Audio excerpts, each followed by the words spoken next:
Bienvenue sur cette vidéo. Nous allons voir comment tu vas pouvoir réaliser ta première annonce pour ton client propriétaire sur Airbnb. Alors, on va voir les différentes cas de figure. Le premier cas de figure, ça va être en ce qui te concerne. Est-ce que tu as déjà un compte Airbnb ou pas? Si tu n'as pas de compte Airbnb, il va falloir en créer un, puisque tu vas devoir recevoir, une fois que l'annonce sera créée sur le compte principal Airbnb de ton client propriétaire, tu vas pouvoir recevoir une invitation pour devenir co-hôte sur l'annonce de ton client. Mais pour ça, tu dois avoir impérativement un compte Airbnb. Petite particularité, sur Airbnb, quand tu crées ton compte, tu auras donc l'accès au compte, enfin à la partie voyageur, ce qui permet de réserver des séjours.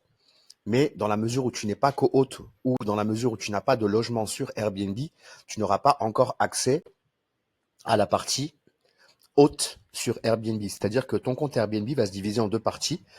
Le mode voyageur pour pouvoir réserver un séjour et le mode hôte pour pouvoir tout simplement communiquer avec les voyageurs qui vont réserver le logement sur lequel tu es co-hôte ou le logement sur lequel tu es propriétaire. Donc, petit rappel, il te faut impérativement un compte Airbnb.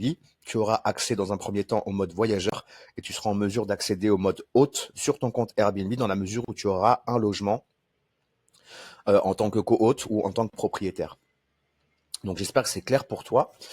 Ça, on a vu le premier cas de figure, c'est en ce qui concerne ton compte Airbnb. Le deuxième cas de figure, c'est en ce qui concerne le compte Airbnb du propriétaire.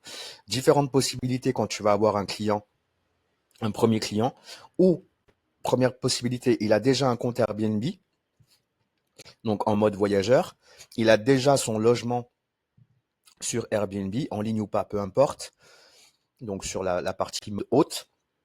Et dans ce cas-là, dans la mesure où le propriétaire a déjà une annonce en ligne ou pas, peu importe, mais en tout cas, s'il a déjà une annonce sur son compte Airbnb, tu vas devoir l'optimiser et donc pas la créer de A à Z. Donc, prends bien ça en considération. Donc, on vient de le voir, cas de figure numéro 1. Le propriétaire a déjà une annonce sur son compte Airbnb, tu vas devoir tout simplement l'optimiser. Donc, pour ça, il va t'envoyer une invitation co-hôte, tu vas l'accepter et tu seras en mesure ensuite, donc en accès intégral, et tu seras en mesure de pouvoir optimiser son annonce directement depuis ton propre compte Airbnb. Deuxième cas de figure, le propriétaire a un compte Airbnb, voyageur, il n'a pas de logement sur Airbnb, son logement n'est pas encore sur Airbnb, et dans ces cas-là, tu vas devoir idéalement créer son annonce. Donc pour ça, tu vas pouvoir deux possibilités.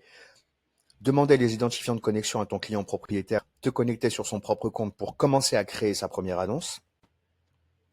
Ça, c'est la première possibilité. Deuxième possibilité, tu peux lui demander de commencer à créer son annonce.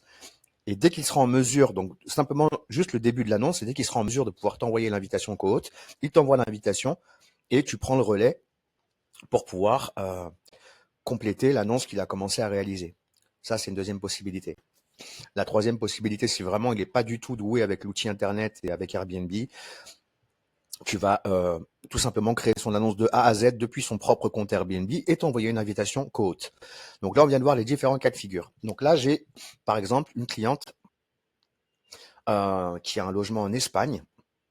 Donc pour tout te dire, en fait, c'est une ancienne cliente qui a vendu son appartement. Et là, j'ai affaire au nouveau propriétaire et on va tout remettre en place pour qu'il puisse commercialiser à nouveau le bien qu'ils viennent d'acquérir.